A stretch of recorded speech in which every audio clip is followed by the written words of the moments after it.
dependendo do tipo de empresa que ele tem, tá? Mas tem sim, tem diferença aí entre as empresas. Não, tranquilo, beleza, obrigado. Tá? Ó, o repouso semanal remunerado, tá? É uma coisa também que não pode, gente, deixar de parar. O empregado, gente, ele precisa descansar 24 horas. E vocês têm que prestar atenção também nesse intervalo, tá? Entre a última hora trabalhada do empregado até ele voltar a trabalhar. Ou seja, de um dia para o outro, ele tem que ter um descanso de, no mínimo, 11 horas, tá? E, se tiver o descanso semanal remunerado no meio, por exemplo, num domingo, ele tem que daí ter 36 horas de descanso. Parou de trabalhar no sábado, meio-dia, ele só vai voltar a trabalhar lá na segunda-feira de manhã, tá? Ou parou de trabalhar, se ele tem, por exemplo, folga durante a semana, parou de trabalhar na quarta-feira. Vocês não queiram que esse empregado, mesmo folgando na quinta, tá? Quinta-feira, vem cá, vem trabalhar aqui quinta-feira à noite para mim. Não, não tá certo. Ele tem que ter esse intervalo de tempo, tá? Entre uma jornada e outra, 11 horas de repouso, entre um dia e outro, no mínimo. E quando tem o descanso semanal remunerado no meio, no caso, vou dar um exemplo aqui, no domingo, ele acaba de trabalhar lá no sábado, né? E aí você vai contar lá 36 horas, tá? Então, ou seja, de sábado, meio-dia, até domingo, meio-dia, vai dar 24. Aí contando de domingo, meio-dia, até ele começar o trabalho dele de novo, tem que ter aí, até completar 36 horas, tá? Isso aí depois a gente vai ver também, quando a gente for falar de intervalo, gente, interjornada e intrajornada. Mas não é agora o momento. Eu estou já adiantando para vocês. Tá? Bom, então, né, dessa folga semanal, como diz ali no repouso semanal, eu coloquei no material, ficar atento entre esses intervalos ali, né? 11 horas, que é o artigo 66, tá? Não pode, então, chamar o empregado para vir trabalhar antes. A não ser que você pague aí incide ali 100% em cima, tá? Dessa hora extra trabalhada. Os direitos do empregador. Quais são os direitos do empregador? Alguns direitos. Ele vai ter que exigir esse cumprimento do trabalho bem feito. Se o empregado não fizer bem feito, aí pode recair em todos aqueles exemplos que eu dei do artigo 482 para você, pode ser mandado embora sem justa causa, por justa causa. Muitas vezes, o empregador ele não está satisfeito com o empregado. Ele pode mandar o empregado embora? Pode, gente. Ele tem essa prerrogativa, ele pode mandar o empregado embora quando ele quiser, ele não precisa justificar porque ele está mandando o empregado embora, tá? Eu tenho lá 3 empregados, um não está rendendo, fulano, está aqui suas verbas rescisórias, estou te mandando embora, eu vou te pagar tudo. O aviso prévio indenizado, não quero nem que você venha mais trabalhar, aviso prévio indenizado, a multa do FGTS de 40%, vou pagar o seu 13º proporcional, férias proporcionais, se tiver férias vencidas eu vou pagar também, só que aí você tem que pagar certinho. Se não pagar certinho, reclamatório trabalhista. Tá? Bom, ele pode exigir aí cumprimento da carga horária. Poxa, contratei, gente. O empregado tem que entrar 7h30, 7h30, o empregado tem que estar lá. Por isso tem o cartão ponto. Tá? Porque se o empregado ali começar a faltar, não justificar, né, sempre marcar ponto em horário errado, tem um papelzinho lá na empresa que chama ocorrência de ponto. O empregador ele vai anotando, ele pode dar advertência, pode mandar o empregado embora por desídia. Lembra? Aquele empregado preguiçoso, não quer trabalhar, tá? Exigir o sigilo das informações, já falei para vocês. Se o empregado não guardar o sigilo, pode recair numa daquelas hipóteses, tá? E várias outras coisinhas que no decorrer aí a gente vai discutindo e vai falando. Vocês devem ter milhões de exemplos também para dar para mim com relação à despedida, né? Ou despedida por justa causa, despedida sem justa causa. É um tema bem interessante, gente. Quando a gente entrar em contrato de trabalho, vai ficar melhor ainda. Daí vocês vão começar a ter aí uma relação melhor com a CLT, tá? Dúvidas vão surgir e vocês podem me perguntando. A aula de hoje, então, foi para eu falar do empregador, o que é o empregador, pincelei ali a questão das empresas para vocês entenderem, tá? E quem tem empresa aí, fique atento, né? Para todas essas verbas trabalhistas, né? Eu sei que algum de vocês aí tem. E não durmam no ponto, porque o que não falta, gente, é advogado para falar para o empregado entrar com reclamatório, que na verdade é direito dele, tá? A gente tem que sempre atentar para a lei. O empregado tem direito também, tem dever também. Isso nós vamos falar na nossa próxima aula. A gente vai falar sobre empregados, direitos, deveres e o que é o empregado. Tá bom? Espero que vocês tenham entendido. O material está lá, eu passei um probleminha para vocês, bem fácil de ser resolvido, tá? E eu quero saber se vocês têm alguma dúvida aí. O Vitor Hugo falou bastante hoje, vocês têm alguma dúvida aí para me perguntar. Desculpa aí, professor. Oi, querida.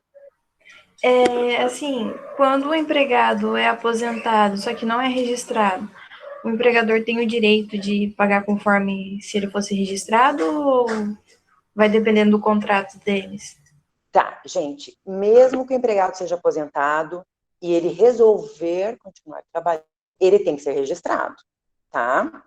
Não tem problema nenhum. A aposentadoria, gente, não é óbice. Ela não é impedimento para o empregado continuar trabalhando. Ele pode, sim.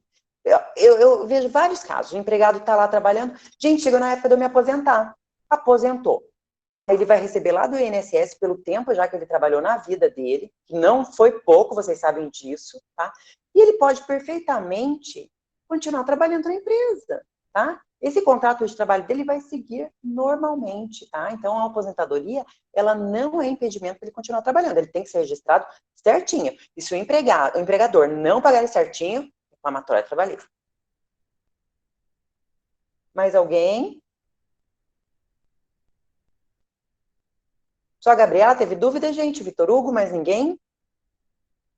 Vão trazendo casos aí, gente. Casos concretos aí. Daqui a pouco eu vou pôr todo mundo aí para me ajudar aqui nas minhas questões do escritório. Resolver os pepinos aqui.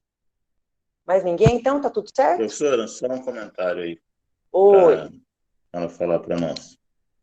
Com licença, né? Primeiramente, desculpa interromper sua fala. Sobre o empregador doméstico que trabalha através daquele e-social. Uhum. Existe alguma diferença sobre esses aspectos que a senhora falou, do empresário, do empregador? Existe, gente. Tem mais direito, menos? Se a senhora pudesse fazer uma comparação, eu agradeço. Tem Obrigado. bastante diferença, tá? Nós temos a lei do doméstico, nós vamos estudar essa lei do doméstico. Nós vamos estudar ela ponto por ponto. Ela é bem diferente. O empregado doméstico, por exemplo, ele tem várias outras regalias que o empregado, né, não está inserido, que é o empregado comum, não tem, tá? Com relação a impostos, eles têm também diferenças, tá? Mas tudo isso nós vamos trabalhar na aula de quando a gente for ver a lei do doméstico, tá? Agora não é o momento, porque tem bastante peculiaridade essa lei do doméstico, ela é uma lei relativamente nova, tá? Porque, não sei se vocês se recordam, mas na época a gente contratava as empregadas domésticas e elas não tinham segurança jurídica nenhuma. Vocês lembram disso? Eu não sei se é da época, vocês são muito novos, né? Mas assim, eu sou da época que a gente via assim, as empregadas domésticas, elas às vezes sofriam um acidente de trabalho, elas não tinham a quem recorrer, porque elas não tinham carteira assinada, elas não contribuíam com a Previdência, então elas ficavam à mercê, eram mandadas embora, tá? Ficavam sem emprego, muitas vezes ali não podiam mais nem retornar para o emprego, não tinham segurança nenhuma. Então, depois que houve essa lei dos domésticos aí, sim, agora elas estão seguradas, tudo certinho, mas tem diferença sim, viu, Meneghelli? Tem diferença, e depois, lá na lei dos domésticos, eu vou falar para vocês. Vocês estão tendo empresarial já? Já sim, professor. 3. E tributário vocês não têm ainda? Ainda não. No tributário também vocês vão ver essas diferenças aí dessas empresas, tá, gente? Na questão de pagamento de impostos, de tributo, tá? Mas o empresarial é bem importante. Mas tem bastante diferença, sim, e tem diferença também de trabalho mesmo, do próprio doméstico e do próprio empregado comum. Oi. Eu sei que eu já estou adiantando a aula, né?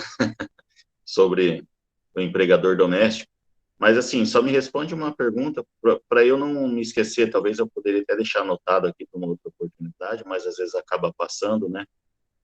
A diarista, se ela trabalha muitas vezes na casa da pessoa, pode ser equiparada aí a um... Pode. Pode acontecer. Não pode ultrapassar uma vez na semana, gente. 2 vezes na semana, no máximo, na sua casa. Se você contratar uma diarista 3 vezes por semana ela vai ser uma empregada comum, tá? Ela não vai mais Entendi. ser tratada como diarista. E aí você vai ter que reconhecer o vínculo, você vai ter que pagar todos os encargos, tá? Ela pode entrar com uma reclamatória. Está Tá? sendo gravada a aula aí, né, professor? Está sendo gravada. Pois é, eu vou mostrar isso para minha esposa agora, porque eu estou fazendo essa função de diarista mais do que uma vez na semana.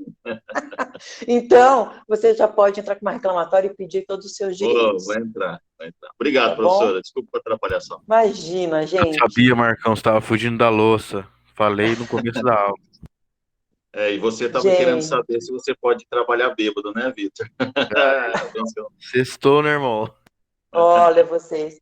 Gente, coloquem, por favor, ali na lista, ali na mensagem, o presente, que eu vou printar depois para dar presença para quem participou da aula, por favor, tá? Espero que vocês tenham gostado. E a nossa próxima aula, então, vai ser sobre o empregado. Certinho? Certo. Obrigado Então, pela tá aula, professora. Um bom final de semana gelado aí para vocês, tá? Bom descanso e até a próxima aula, gente. Um abraço em todos. Até mais.